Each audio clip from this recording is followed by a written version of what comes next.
Jane Eyre by Charlotte Brontë. Chapter 27. Some time in the afternoon I raised my head, and looking round and seeing the western sun gilding the sign of its decline on the wall, I asked, "What am I to do?" But the answer my mind gave, "Leave Thornfield at once," was so prompt, so dread, that I stopped my ears. I said I could not bear such words now. That I am not Edward Rochester's bride is the least part of my woe, I alleged. That I have wakened out of most glorious dreams, and found them all void and vain, is a horror I could bear and master. But that I must leave him, decidedly, instantly, entirely, is intolerable. I cannot do it. But then a voice within me averred that I could do it, and foretold that I should do it.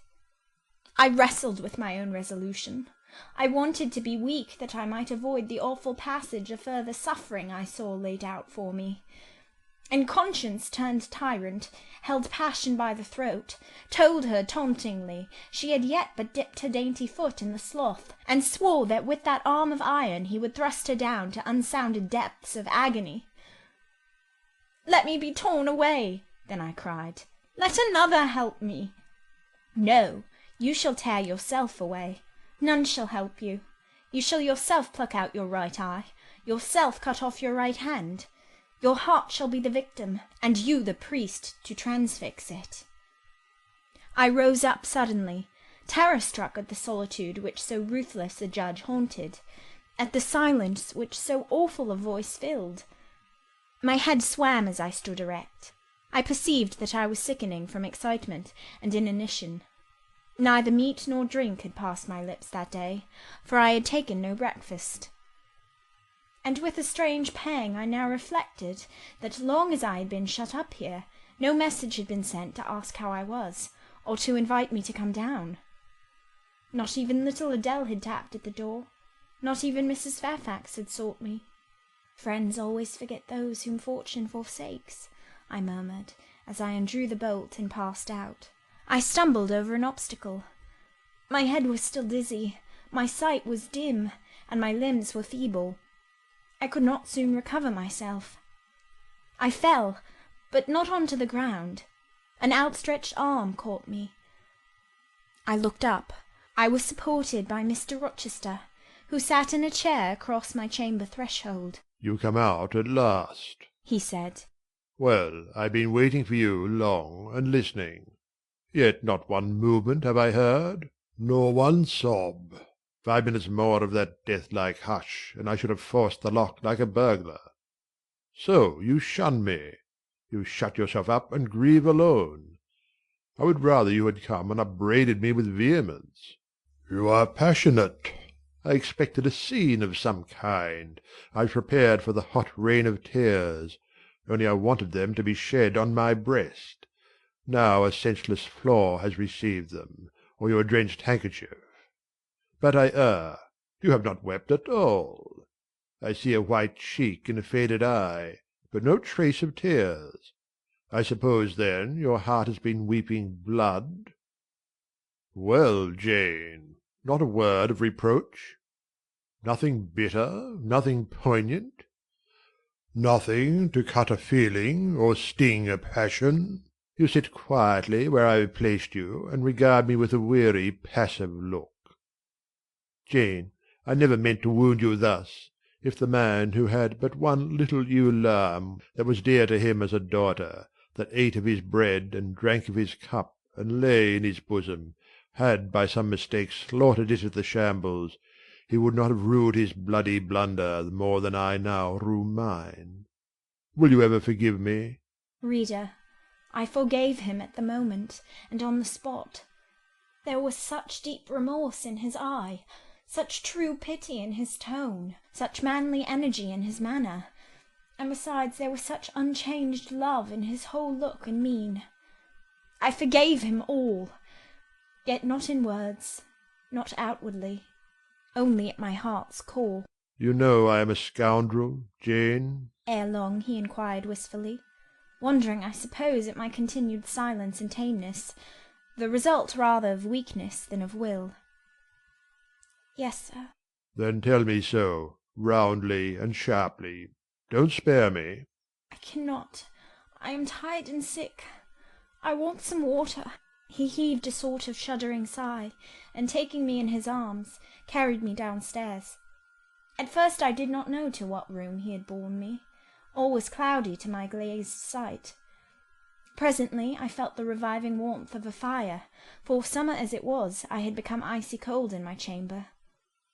He put wine to my lips. I tasted it and revived. Then I ate something he offered me, and was soon myself.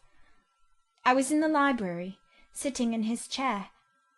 He was quite near. If I could go out of life now, without too sharp a pang, it would be well for me, I thought. Then I should not have to make the effort of cracking my heartstrings and rending them from among Mr. Rochester's. I must leave him, it appears. I do not want to leave him. I cannot leave him. How are you now, Jane? Much better, sir. I shall be well soon. Taste the wine again, Jane. I obeyed him. Then he put the glass on the table, stood before me, and looked at me attentively. Suddenly he turned away, with an inarticulate exclamation, full of passionate emotion of some kind. He walked fast through the room and came back. He stooped towards me, as if to kiss me, but I remembered caresses were now forbidden. I turned my face away and put his aside. What? How is this? He exclaimed hastily. Oh, I know. You won't kiss the husband of Bertha Mason?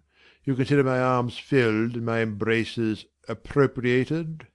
At any rate, there is neither room nor claim for me, sir. Why, Jane, I will spare you the trouble of much talking. I will answer for you. Because I have a wife already, you will reply. I guess rightly? Yes. If you think so, you must have a strange opinion of me.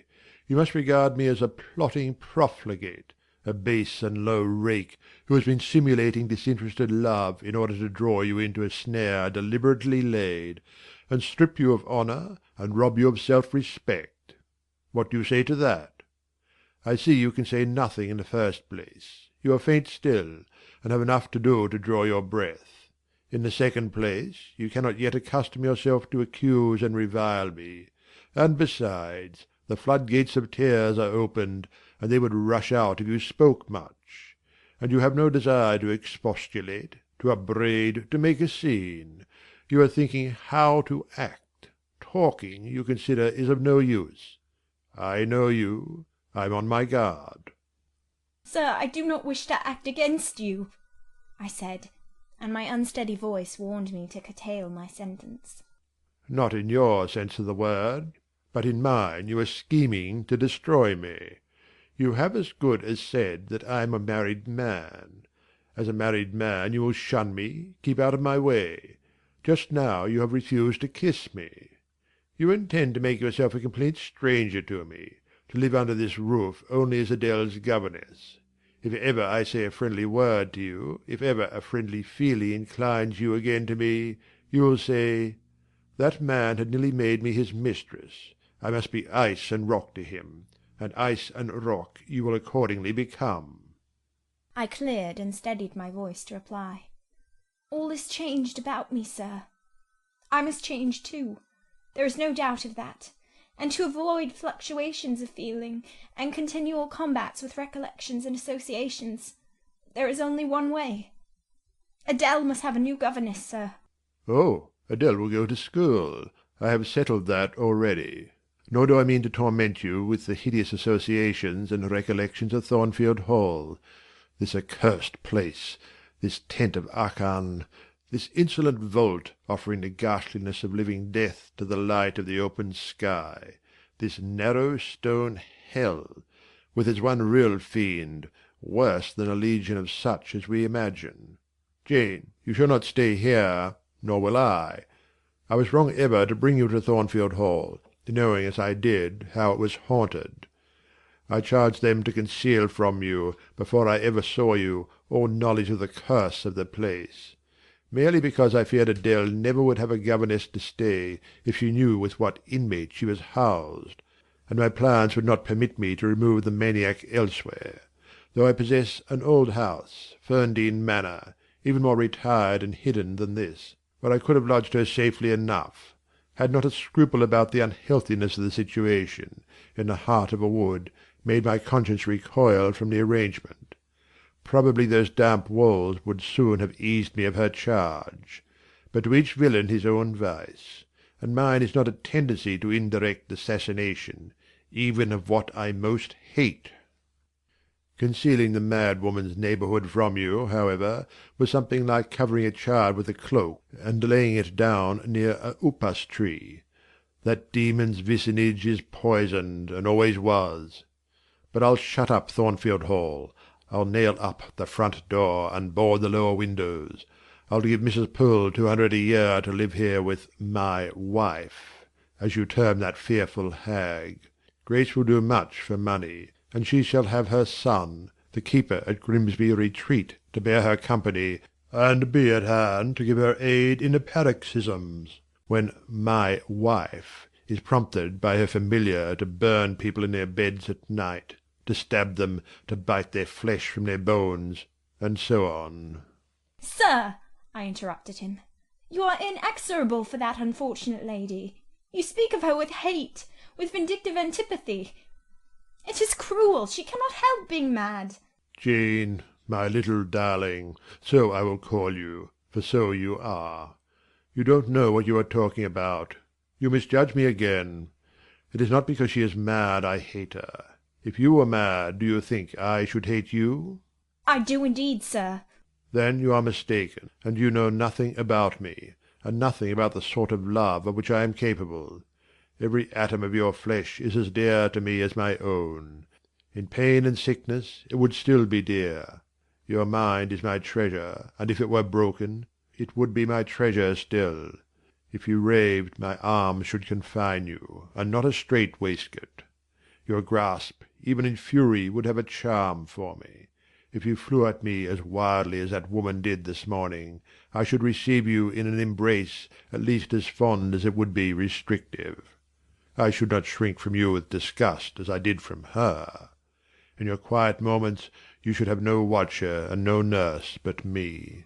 And I could hang over you with untiring tenderness, though you gave me no smile in return, and never weary of gazing into your eyes, though they had no longer a ray of recognition for me.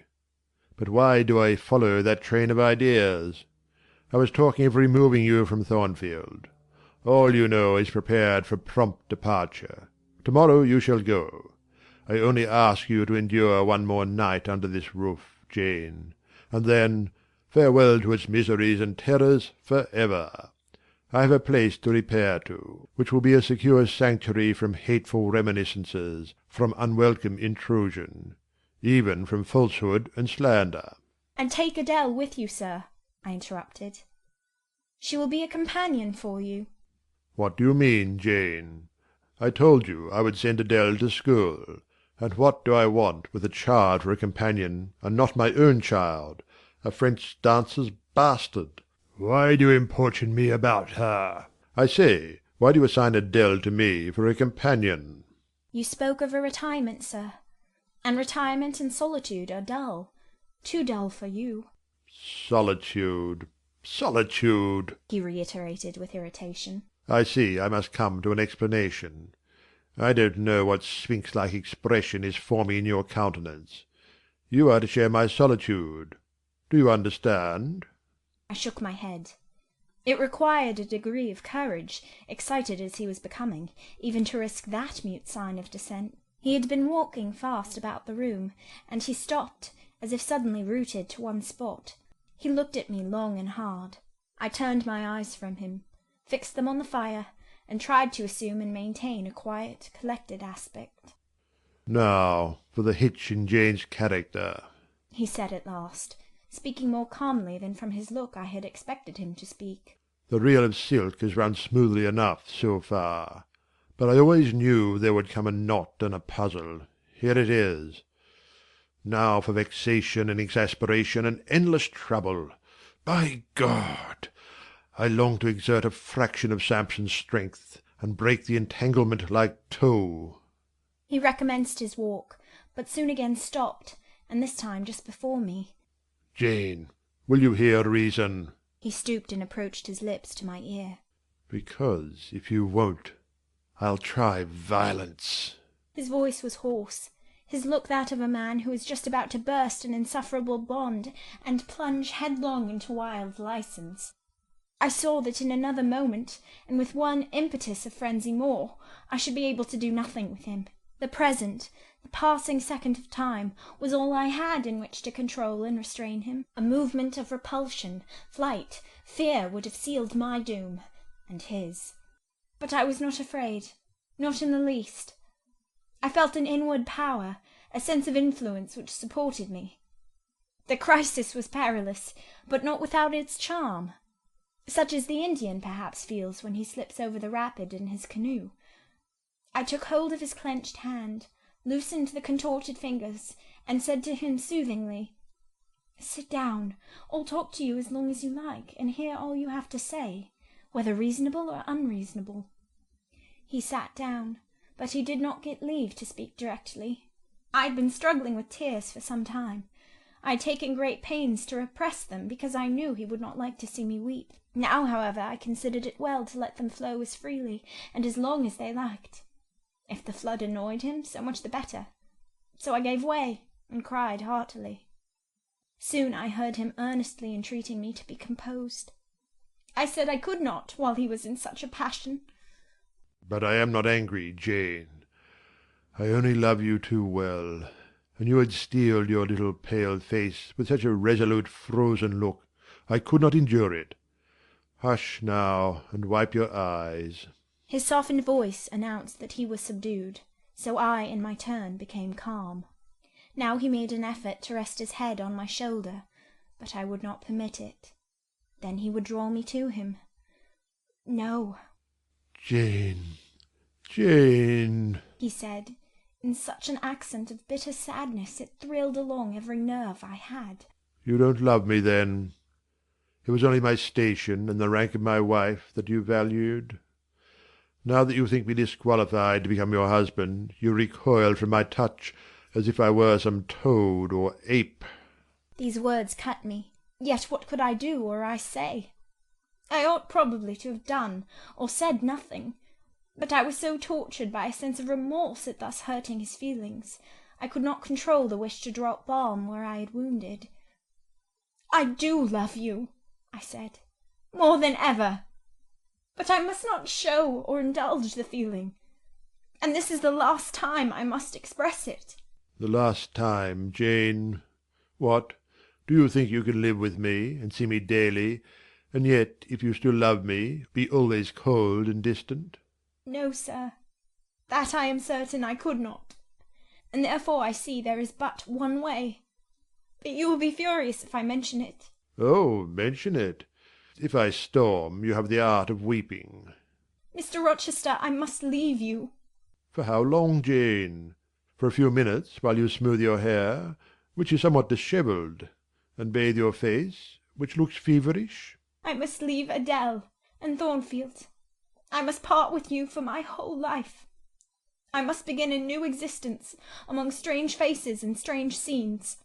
Of course. I told you you should. I pass over the madness about parting from me. You mean you must become a part of me. As to the new existence, it is all right. You shall yet be my wife. I am not married. You shall be Mrs. Rochester, both virtually and nominally. I shall keep only to you so long as you and I live. You shall go to a place I have in the south of France, a whitewashed villa on the shores of the Mediterranean. There you shall live a happy and guarded and most innocent life. Never fear that I wish to lure you into error, to make you my mistress. Why do you shake your head? Jane, you must be reasonable, or in truth I shall again become frantic. His voice and hand quivered. His large nostrils dilated. His eye blazed. Still I dared to speak. "Sir, your wife is living. That is a fact, acknowledged this morning by yourself. If I lived with you as you desire, I should then be your mistress. To say otherwise is sophistical, is false. Jane, I am not a gentle-tempered man. You forget that. I am not long-enduring. I am not cool and dispassionate. Out of pity to me and yourself, put your finger on my pulse, feel how it throbs, and beware. He bared his wrist and offered it to me. The blood was forsaking his cheek and lips. They were growing livid. I was distressed on all hands. To agitate him thus deeply by a resistance he so abhorred was cruel. To yield was out of the question. I did what human beings do instinctively when they are driven to utter extremity, looked for aid to one higher than man. The words, "God help me," burst involuntarily from my lips. I am a fool, cried Mr. Rochester suddenly. I keep telling her I am not married, and do not explain to her why. I forget she knows nothing of the character of that woman, or of the circumstances attending my infernal union with her. Oh, I am certain Jane will agree with me in opinion when she knows all that I know. Just put your hand in mine, Janet, that I may have the evidence of touch as well as sight to prove you are near me, and I will in a few words show you the real state of the case. Can you listen to me? Yes, sir, for hours if you will. I ask only minutes. Jane, did you ever hear or know that I was not the eldest son of my house? That I had once a brother older than I? I remember Mrs. Fairfax told me so once.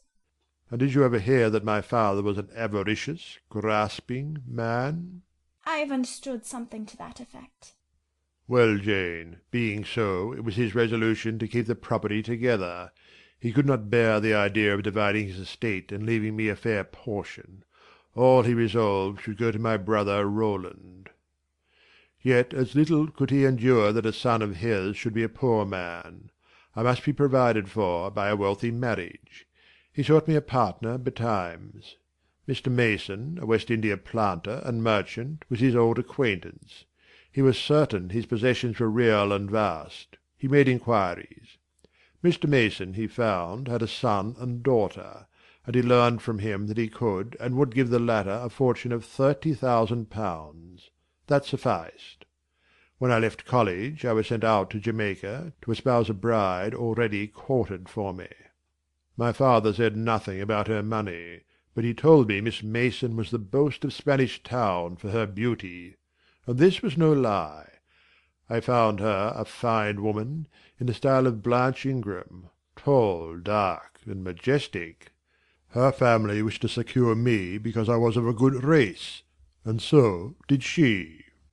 They showed her to me in parties, splendidly dressed.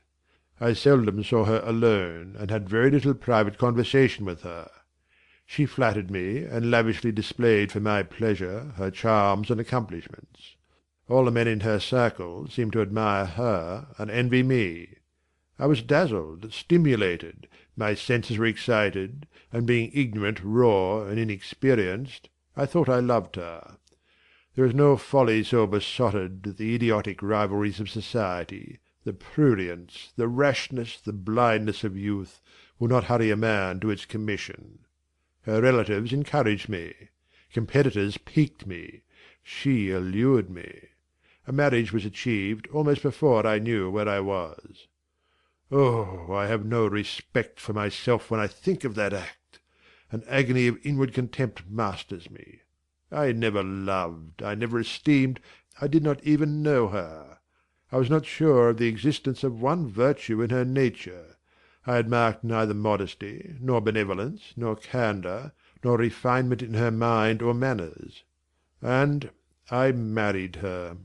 Gross, grovelling, mole-eyed blockhead that I was. With less sin I might have...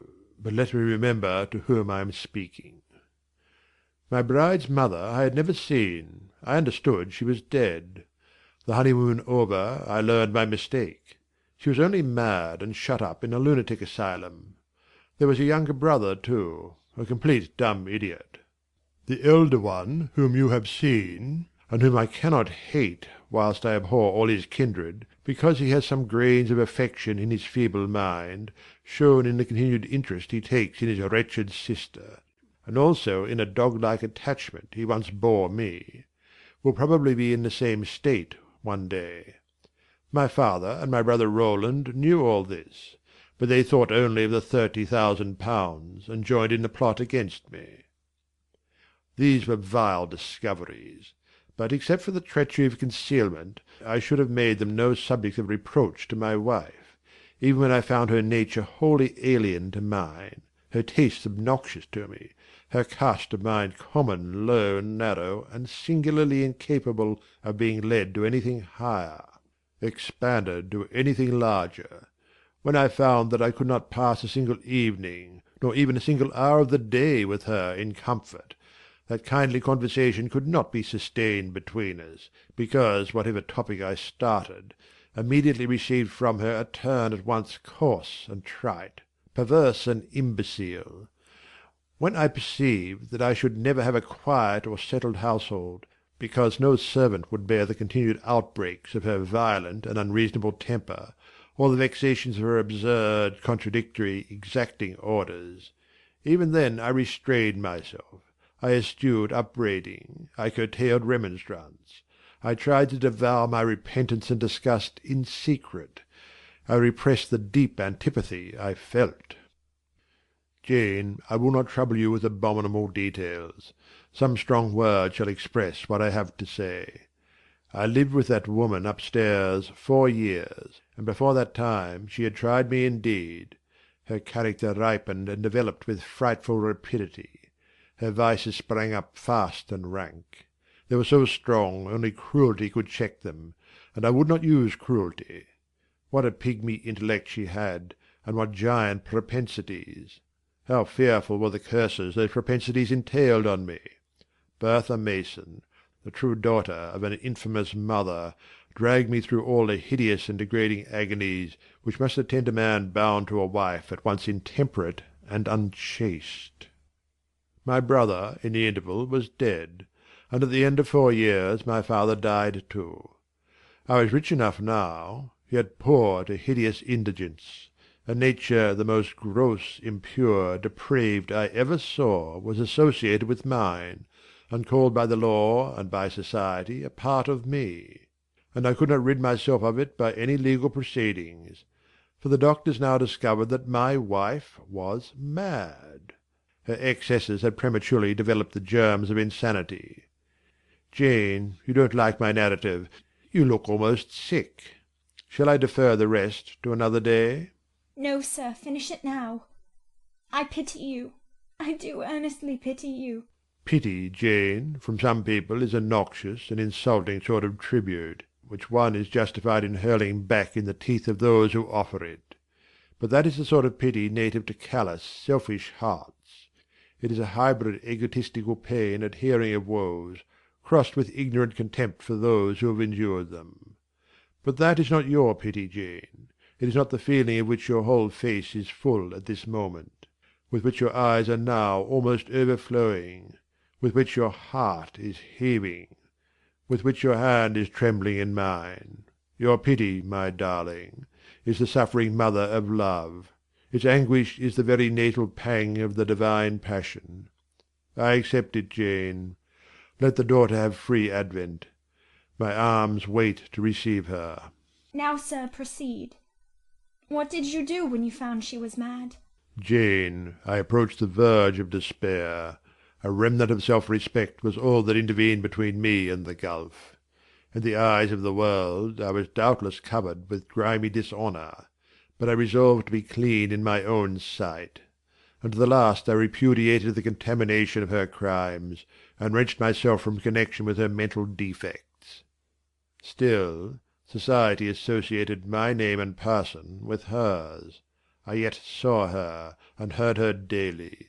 Something of her breath mixed with the air I breathed, and besides I remembered I had once been her husband. That recollection was then, and is now, inexpressibly odious to me. Moreover, I knew that while she lived I could never be the husband of another and better wife, and though 5 years my senior, her family and her father had lied to me even in the particular of her age, she was likely to live as long as I, being as robust in frame as she was infirm in mind. Thus, at the age of 26, I was hopeless. One night I had been awakened by her yells. Since the medical men had pronounced her mad, she had, of course, been shut up. It was a fiery West Indian night, one of the description that frequently precede the hurricanes of those climates. Being unable to sleep in bed, I got up and opened the window. The air was like sulphur steams. I could find no refreshment anywhere. Mosquitoes came buzzing in and hummed sullenly round the room. The sea, which I could hear from thence, rumbled dull like an earthquake. Black clouds were casting up over it. The moon was setting in the waves, broad and red, like a hot cannon-ball. She threw her last bloody glance over a world quivering with the ferment of tempest.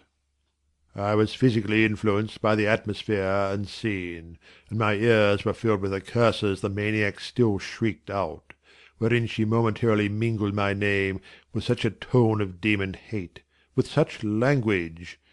No professed harlot ever had a fouler vocabulary than she. Though 2 rooms off I heard every word, the thin partitions of the West India house opposing but slight obstruction to her wolfish cries. "This life," said I at last, "is hell. This is the air. Those are the sounds of the bottomless pit. I have a right to deliver myself from it, if I can. The sufferings of this mortal state will leave me with the heavy flesh that now cumbers my soul. Of the fanatic's burning eternity I have no fear. There is not a future state worse than this present one. Let me break away and go home to God." I said this whilst I knelt down at and unlocked a trunk which contained a brace of loaded pistols. I mean to shoot myself. I only entertained the intention for a moment, for, not being insane, the crisis of exquisite and unalloyed despair, which had originated the wish and design of self-destruction, was past in a second. A wind fresh from Europe blew over the ocean and rushed through the open casement. The storm broke, streamed, thundered, blazed, and the air grew pure. I then framed and fixed a resolution. While I walked under the dripping orange trees of my wet garden, and amongst its drenched pomegranates and pineapples, and while the refulgent dawn of the tropics kindled around me, I reasoned thus, Jane. And now listen, for it was true wisdom that consoled me in that hour, and showed me the right path to follow. The sweet wind from Europe was still whispering in the refreshed leaves, and the Atlantic was thundering in glorious liberty. My heart, dried up and scorched for a long time, swelled to the tone and filled with living blood. My being longed for renewal. My soul thirsted for a pure draught. I saw hope revive, and felt regeneration possible.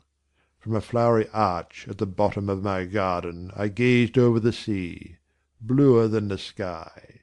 The old world was beyond. Clear prospects opened thus. "Go," said Hope, "and live again in Europe. There it is not known what a sullied name you bear, nor what a filthy burden is bound to you. You may take the maniac with you to England. Confine her with due attendance and precautions at Thornfield. Then travel yourself to what clime you will, and form what new tie you like. That woman who has so abused your long suffering, so sullied your name, so outraged your honour, so blighted your youth, is not your wife, nor are you her husband. See that she is cared for as her condition demands, and you have done all that God and humanity require of you. Let her identity, her connection with yourself, be buried in oblivion. You are bound to impart them to no living being. Place her in safety and comfort, shelter her degradation with secrecy, and leave her." I acted precisely on this suggestion. My father and brother had not made my marriage known to their acquaintance, because, in the very first letter I wrote to apprise them of the union, having already begun to experience the extreme disgust of its consequences, and from the family character and constitution, seeing a hideous future opening to me, I added an urgent charge to keep it secret, and very soon the infamous conduct of the wife my father had selected for me was such as to make him blush to own her as his daughter-in-law. Far from desiring to publish the connection, he became as anxious to conceal it as myself. To England, then, I conveyed her. A fearful voyage I had with such a monster in the vessel. Glad was I when I at last got her to Thornfield, and saw her safely lodged in that third-story room, of whose secret inner cabinet she has now for 10 years made a wild beast's den, a goblin's cell. I had some trouble in finding an attendant for her, as it was necessary to select one on whose fidelity dependence could be placed, for her ravings would inevitably betray my secret. Besides, she had lucid intervals of days, sometimes weeks, which she filled up with abuse of me. At last I hired Grace Poole from the Grimsby retreat. She and the surgeon, Carter, who dressed Mason's wounds that night he was stabbed and worried, are the only two I have ever admitted to my confidence. Mrs. Fairfax may indeed have suspected something, but she could have gained no precise knowledge as to facts. Grace has on the whole proved a good keeper, though owing partly to a fault of her own, of which it appears nothing can cure her, and which is incident to her harassing profession, her vigilance has been more than once lulled and baffled. The lunatic is both cunning and malignant. She has never failed to take advantage of her guardian's temporary lapses. Once to secrete the knife with which she stabbed her brother, and twice to possess herself of the keys of her cell, and issue therefrom in the night-time. On the first of these occasions she perpetrated the attempt to burn me in my bed. On the second she paid that ghastly visit to you. I thank Providence, who watched over you, that she then spent her fury on your wedding apparel, which perhaps brought back vague reminiscences of her own bridal days. But on what might have happened I cannot endure to reflect. When I think of the thing which flew at my throat this morning, hanging its black and scarlet visage over the nest of my dove, my blood curdles. "And what, sir," I asked while he paused, "did you do when you had settled her here? Where did you go?" What did I do, Jane? I transformed myself into a will-o'-the-wisp. Where did I go? I pursued wanderings as wild as those of the March spirit. I sought the continent, and went devious through all its lands. My fixed desire was to seek and find a good and intelligent woman whom I could love, a contrast to the fury I left at Thornfield. "But you could not marry, sir." I had determined and was convinced that I could and ought. It was not my original intention to deceive, as I have deceived you. I meant to tell my tale plainly, and make my proposals openly, and it appeared to me so absolutely rational that I should be considered free to love and be loved. I never doubted some woman might be found willing and able to understand my case and accept me, in spite of the curse with which I was burdened. "Well, sir?" When you are inquisitive, Jane, you always make me smile. You open your eyes like an eager bird, and make every now and then a restless movement, as if answers in speech did not flow fast enough for you, and you wanted to read the tablet of one's heart. But before I go on, tell me what you meant by your "well, sir." It is a small phrase very frequent with you, and which many a time has drawn me on and on through interminable talk. I don't very well know why. "I mean, what next? How did you proceed? What came of such an event?" Precisely. And what do you wish to know now? "Whether you found anyone you liked? Whether you asked her to marry you? And what she said?" I can tell you whether I found anyone I liked, and whether I asked her to marry me. But what she said is yet to be recorded in the book of fate. For 10 long years I roved about, living first in one capital, then another, sometimes in St. Petersburg, oftener in Paris, occasionally in Rome, Naples, and Florence. Provided with plenty of money and the passport of an old name, I could choose my own society. No circles were closed against me. I sought my ideal of a woman amongst English ladies, French countesses, Italian signoras, and German Grafinnen. I could not find her. Sometimes, for a fleeting moment, I thought I caught a glance, heard a tone, beheld a form, which announced the realization of my dream. But I was presently undeserved. You are not to suppose that I desired perfection, either of mind or person. I longed only for what suited me, for the antipodes of the Creole. And I longed vainly. Amongst them all I found not one whom, had I been ever so free, I, warned as I was of the risks, the horrors, the loathings of incongruous unions, would have asked to marry me. Disappointment made me reckless. I tried dissipation, never debauchery, that I hated and hate. That was my Indian Messalina's attribute. Rooted disgust at it and her restrained me much, even in pleasure. Any enjoyment that bordered on riot seemed to approach me to her and her vices, and I eschewed it. Yet I could not live alone, so I tried the companionship of mistresses. The first I chose was Céline Varens, another of those steps which make a man spurn himself when he recalls them. You already know what she was, and how my liaison with her terminated. She had two successors, an Italian, Giacinta, and a German, Clara, both considered singularly handsome. What was their beauty to me in a few weeks? Giacinta was unprincipled and violent. I tired of her in 3 months. Clara was honest and quiet, but heavy, mindless, and unimpressible, not one whit to my taste. I was glad to give her a sufficient sum to set her up in a good line of business, and so get decently rid of her. But, Jane, I see by your face you are not forming a very favourable opinion of me just now. You think me an unfeeling, loose-principled rake, don't you? I don't like you so well as I have done sometimes, indeed, sir. Did it not seem to you in the least wrong to live in that way, first with one mistress and then another? You talk of it as a mere matter of course. It was, with me, and I did not like it. It was a grovelling fashion of existence. I should never like to return to it. Hiring a mistress is the next worst thing to buying a slave. Both are often by nature, and always by position, inferior, and to live familiarly with inferiors is degrading. I now hate the recollection of the time I passed with Céline, Giacinta, and Clara. I felt the truth of these words, and I drew from them the certain inference that if I were so far to forget myself and all the teaching that had ever been instilled into me, as under any pretext, with any justification, through any temptation, to become the successor of these poor girls, he would one day regard me with the same feeling which now in his mind desecrated their memory. I did not give utterance to this conviction. It was enough to feel it. I impressed it on my heart that it might remain there to serve me as aid in the time of trial. Now, Jane, why don't you say, "Well, sir"? I have not done. You are looking grave. You disapprove of me still, I see. But let me come to the point.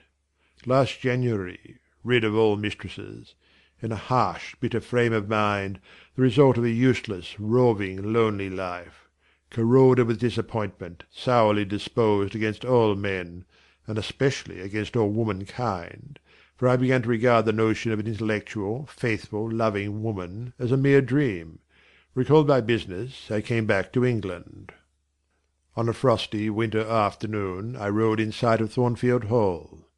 Abhorred spot! I expected no peace, no pleasure there. On a stile in Hay Lane I saw a quiet little figure sitting by itself. I passed it as negligently as I did the pollard willow opposite to it. I had no presentiment of what it would be to me, no inward warning that the arbitress of my life, my genius for good or evil, waited there in humble guise. I did not know it, even when, on the occasion of Mesrour's accident, it came up and gravely offered me help. Childish and slender creature! It seemed as if a linnet had hopped to my foot and proposed to bear me on its tiny wing. I was surly, but the thing would not go. It stood by me with a strange perseverance, and looked and spoke with a sort of authority. I must be aided, and by that hand. and aided I was. When once I had pressed the frail shoulder, something new, a fresh sap and sense, stole into my frame. It was well I had learnt that this health must return to me, that it belonged to my house down below, or I could not have felt it pass away from under my hand, and seen it vanish behind the dim hedge without singular regret. I heard you come home that night, Jane, though probably you were not aware that I thought of you or watched for you. The next day I observed you, myself unseen, for half an hour, while you played with Adele in the gallery. It was a snowy day, I recollect, and you could not go out of doors. I was in my room. The door was ajar. I could both listen and watch. Adele claimed your outward attention for a while. Yet I fancied your thoughts were elsewhere. But you were very patient with her, my little Jane. You talked to her and amused her a long time. When at last she left you, you lapsed at once into deep reverie. You betook yourself slowly to pace the gallery. Now and then, in passing a casement, you glanced out at the thick falling snow. You listened to the sobbing wind, and again you paced gently on and dreamed. I think those day visions were not dark. There was a pleasurable illumination in your eye occasionally, a soft excitement in your aspect, which told of no bitter, bilious, hypochondriac brooding. Your look revealed rather the sweet musings of youth, when its spirit follows on willing wings the flight of hope up and on to an ideal heaven. The voice of Mrs. Fairfax, speaking to a servant in the hall, wakened you, and how curiously you smiled too, and at yourself, Janet. There was much sense in your smile. It was very shrewd, and seemed to make light of your own abstraction. It seemed to say, "My fine visions are all very well, but I must not forget they are absolutely unreal. I have a rosy sky and a green flowery Eden in my brain, but without, I am perfectly aware, lies at my feet a rough tract to travel, and around me gather black tempests to encounter."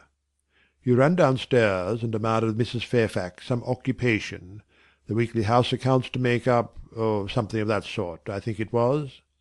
I was vexed with you for getting out of my sight. Impatiently I waited for evening, when I might summon you to my presence. An unusual, to me, a perfectly new character, I suspected, was yours. I desired to search it deeper and know it better. You entered the room with a look and air at once shy and independent. You were quaintly dressed, much as you are now. I made you talk. Ere long I found you full of strange contrasts. Your garb and manner were restricted by rule. Your air was often diffident, and altogether that of one refined by nature, but absolutely unused to society, and a good deal afraid of making herself disadvantageously conspicuous by some solecism or blunder. Yet when addressed you lifted a keen, a daring, and a glowing eye to your interlocutor's face. There was penetration and power in each glance you gave. When plied by close questions, you found ready and round answers. Very soon you seemed to get used to me. I believe you felt the existence of sympathy between you and your grim and cross master, Jane. For it was astonishing to see how quickly a certain pleasant ease tranquillized your manner. Snarl as I would, you showed no surprise, fear, annoyance, or displeasure at my moroseness. You watched me, and now and then smiled at me with a simple yet sagacious grace I cannot describe. I was at once content and stimulated with what I saw. I liked what I had seen, and wished to see more. Yet for a long time I treated you distantly, and sought your company rarely. I was an intellectual epicure, and wished to prolong the gratification of making this novel and piquant acquaintance. Besides, I was for a while troubled with a haunting fear that if I handled the flower freely, its bloom would fade, the sweet charm of freshness would leave it. I did not then know that it was no transitory blossom, but rather the radiant resemblance of one, cut in an indestructible gem. Moreover, I wished to see whether you would seek me if I shunned you. But you did not. you kept in the schoolroom as still as your own desk and easel. If by chance I met you, you passed me as soon, and with as little token of recognition as was consistent with respect. Your habitual expression in those days, Jane, was a thoughtful look. Not despondent, for you were not sickly, but not buoyant, for you had little hope and no actual pleasure. I wondered what you thought of me, or if you ever thought of me, and resolved to find this out. I resumed my notice of you. There was something glad in your glance and genial in your manner when you conversed. I saw you had a social heart. It was the silent schoolroom, it was the tedium of your life, that made you mournful. I permitted myself the delight of being kind to you. Kindness stirred emotion soon. Your face became soft in expression, your tones gentle. I liked my name pronounced by your lips in a grateful, happy accent. I used to enjoy a chance meeting with you, Jane, at this time. There was a curious hesitation in your manner. You glanced at me with a slight trouble, a hovering doubt. You did not know what my caprice might be, whether I was going to play the master and be stern, or the friend and be benignant. I was now too fond of you often to simulate the first whim, and when I stretched my hand out cordially, such bloom and light and bliss rose to your young wistful features. I had much ado often to avoid straining you then and there to my heart. "Don't talk any more of those days, sir," I interrupted, furtively dashing away some tears from my eyes. His language was torture to me, for I knew what I must do, and do soon, and all these reminiscences and these revelations of his feelings only made my work more difficult. No, Jane, he returned. What necessity is there to dwell on the past, when the present is so much surer, the future so much brighter? I shuddered to hear the infatuated assertion. You see now how the case stands, do you not? He continued. After youth and manhood passed half in unutterable misery and half in dreary solitude, I have for the first time found what I can truly love. I have found you. You are my sympathy, my better self, my good angel. I am bound to you with a strong attachment. I think you good, gifted, lovely. A fervent, a solemn passion is conceived in my heart. It leans to you, draws you to my centre and spring of life, wraps my existence around you, and kindling in pure powerful flame, fuses you and me in one. It was because I felt and knew this that I resolved to marry you. To tell me that I had already a wife is empty mockery. You know now that I had but a hideous demon. I was wrong to attempt to deceive you, but I feared a stubbornness that exists in your character. I feared early instilled prejudice. I wanted to have you safe before hazarding confidences. This was cowardly. I should have appealed to your nobleness and magnanimity at first, as I do now, opened to you plainly my life of agony, described to you my hunger and thirst after a higher and worthier existence, shown to you, not my resolution, that word is weak, but my resistless bent to love faithfully and well, where I am faithfully and well loved in return. Then I should have asked you to accept my pledge of fidelity, and to give me yours. Jane, give it me now. A pause. Why are you silent, Jane? I was experiencing an ordeal. A hand of fiery iron grasped my vitals. Terrible moment, full of struggle, blackness, burning. Not a human being that ever lived could wish to be loved better than I was loved. And him who thus loved me I absolutely worshipped. And I must renounce love and idol. One drear word comprised my intolerable duty. Depart. Jane, you understand what I want of you? Just this promise. I will be yours, Mr. Rochester. Mr. Rochester, I will not be yours. Another long silence. Jane, recommenced he, with a gentleness that broke me down with grief, and turned me stone cold with ominous terror, for the still voice was the pant of a lion rising. Jane, do you mean to go one way in the world, and let me go another? I do, Jane, bending towards and embracing me. Do you mean it now? I do! And now? Softly kissing my forehead and cheek. I do! Extricating myself from restraint rapidly and completely. Oh, Jane, this is bitter. This is wicked. It would not be wicked to love me. It would to obey you. A wild look raised his brows, crossed his features. He rose, but he forbore yet. I laid my hand on the back of a chair for support. I shook, I feared, but I resolved. One instant, Jane. Give one glance to my horrible life when you are gone. All happiness will be torn away with you. What then is left? For a wife I have but the maniac upstairs. As well might you refer me to some corpse in yonder churchyard. What shall I do, Jane? Where turn for a companion and for some hope? Do as I do. Trust in God and yourself. Believe in heaven. Hope to meet again there. Then you will not yield? No. Then you condemn me to live wretched and to die accursed. His voice rose. I advise you to live sinless, and I wish you to die tranquil. Then you snatch love and innocence from me. You fling me back on lust for a passion, vice for an occupation. Mr. Rochester, I no more assign this fate to you than I grasp at it for myself. We were born to strive and endure, you as well as I. Do so. You will forget me before I forget you. You make me a liar by such language. You sully my honour.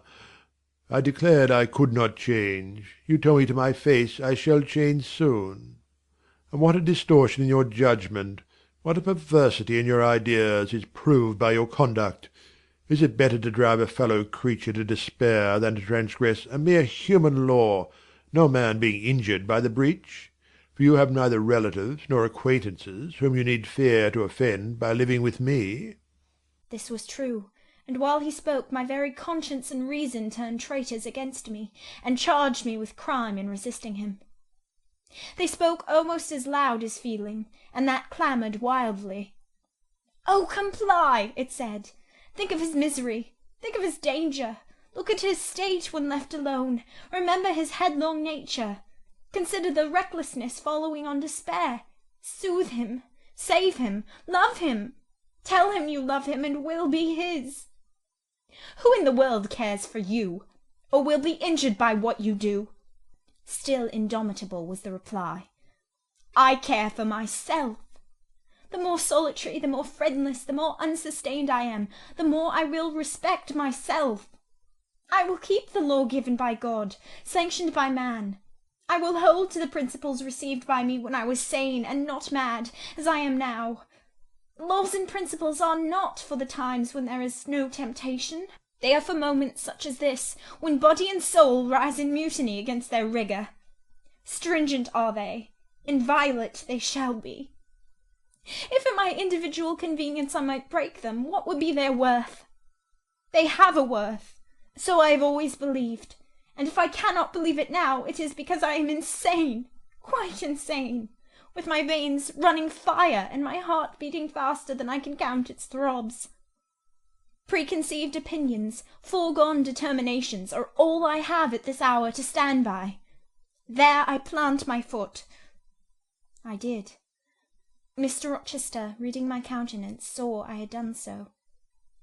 His fury was wrought to the highest. He must yield to it for a moment, whatever followed.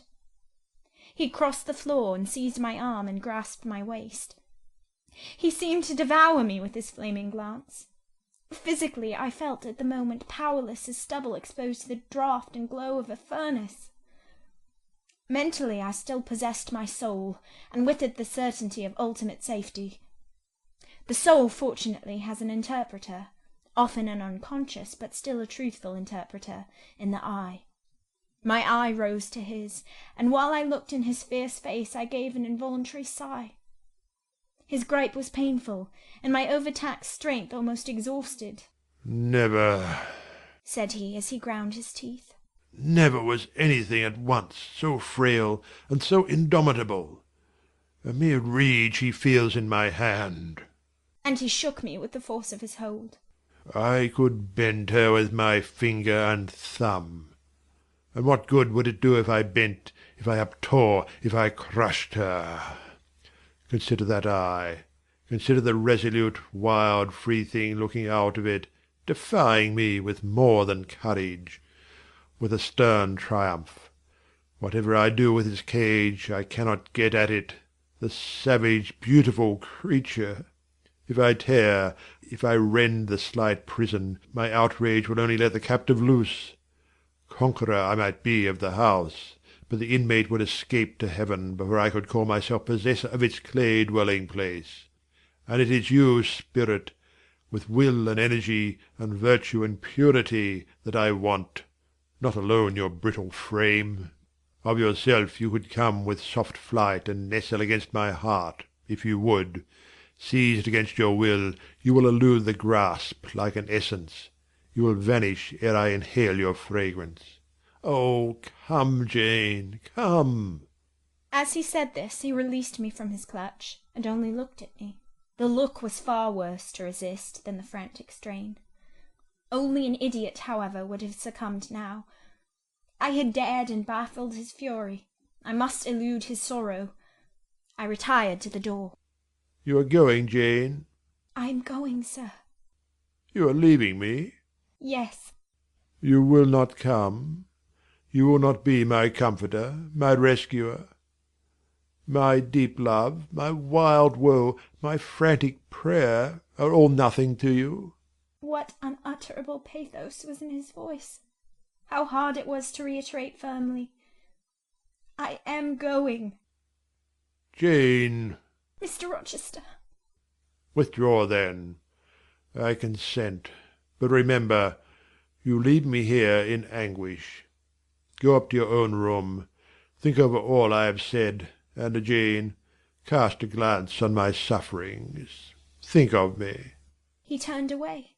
He threw himself on his face on the sofa. Oh, Jane, my hope, my love, my life! Broke in anguish from his lips. Then came a deep, strong sob. I had already gained the door, but, reader, I walked back as determinedly as I had retreated. I knelt down by him. I turned his face from the cushion to me. I kissed his cheek. I smoothed his hair with my hand. "God bless you, my dear master," I said. "God keep you from harm and wrong, direct you, solace you, reward you well for your past kindness to me." Little Jane's love would have been my best reward, he answered. Without it, my heart is broken. But Jane will give me her love. Yes, nobly, generously.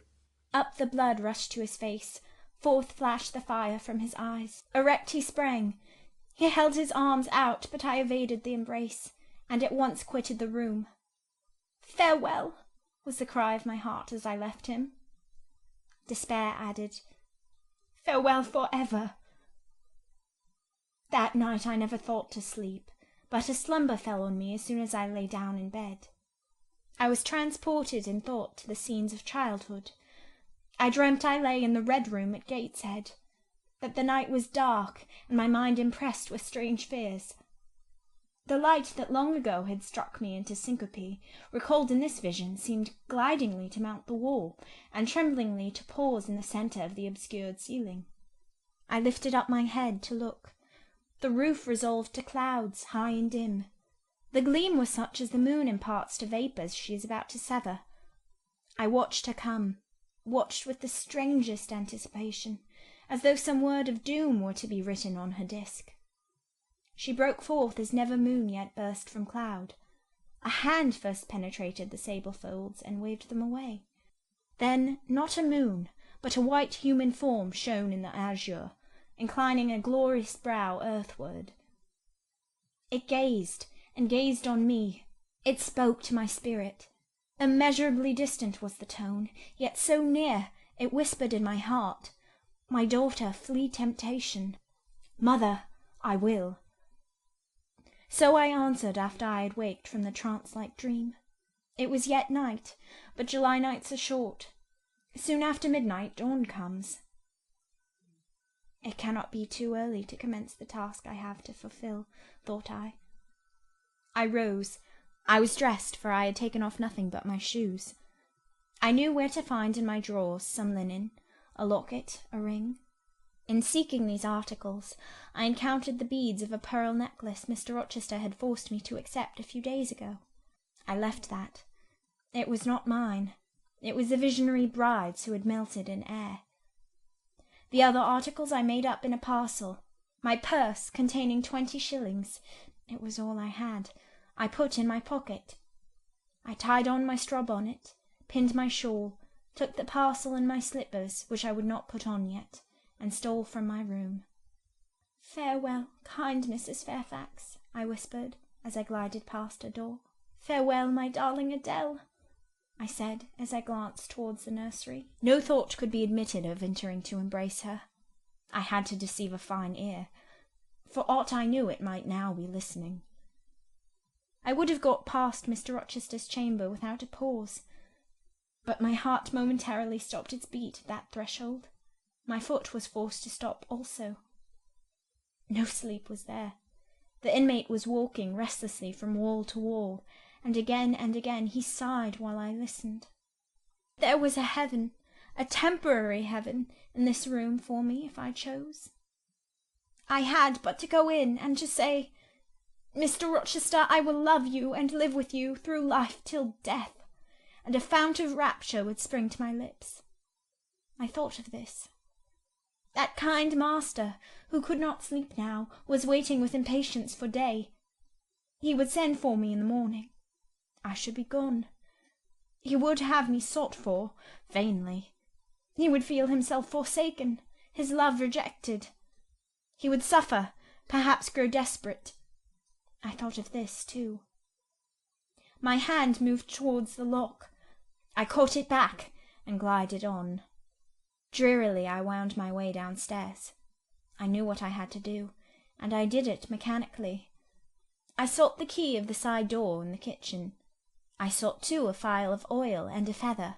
I oiled the key and the lock. I got some water. I got some bread, for perhaps I should have to walk far, and my strength, sorely shaken of late, must not break down. All this I did without one sound. I opened the door, passed out, shut it softly.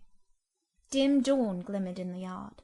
The great gates were closed and locked, but a wicket in one of them was only latched. Through that I departed.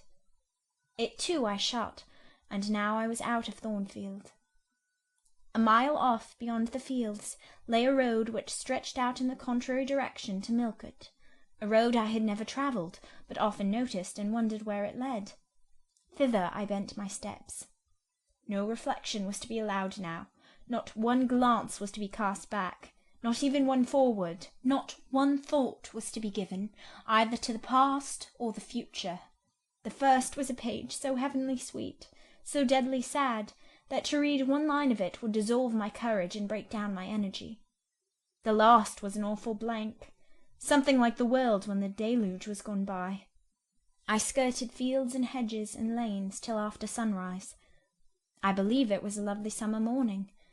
I know my shoes, which I had put on when I left the house, were soon wet with dew, but I looked neither to rising sun, nor smiling sky, nor wakening nature. He who is taken out to pass through a fair scene to the scaffold thinks not of the flowers that smile on his road, but of the block and axe edge, the disseverment of bone and vein, of the grave gaping at the end. And I thought of drear flight and homeless wandering, and oh, with agony I thought of what I left. I could not help it. I thought of him now, in his room, watching the sunrise, hoping I should soon come to say I would stay with him and be his. I longed to be his. I panted to return. It was not too late. I could yet spare him the bitter pang of bereavement. As yet my flight, I was sure, was undiscovered. I could go back and be his comforter, his pride, his redeemer from misery, perhaps from ruin. Oh, that fear of his self-abandonment! far worse than my abandonment. How it goaded me! It was a barbed arrowhead in my breast. It tore me when I tried to extract it. It sickened me when remembrance thrust it farther in. Birds began singing in brake and copse. Birds were faithful to their mates. Birds were emblems of love. What was I? In the midst of my pain of heart and frantic effort of principle, I abhorred myself. I had no solace from self-approbation, none even from self-respect. I had injured, wounded, left my master. I was hateful in my own eyes. Still I could not turn, nor retrace one step. God must have led me on. As to my own will or conscience, impassioned grief had trampled one and stifled the other. I was weeping wildly as I walked along my solitary way. Fast, fast I went like one delirious. A weakness, beginning inwardly, extending to the limbs, seized me, and I fell. I lay on the ground some minutes, pressing my face to the wet turf.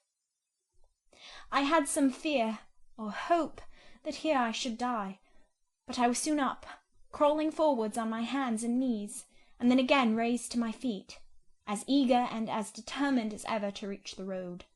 When I got there, I was forced to sit, to rest me under the hedge, and while I sat I heard wheels, and saw a coach come on.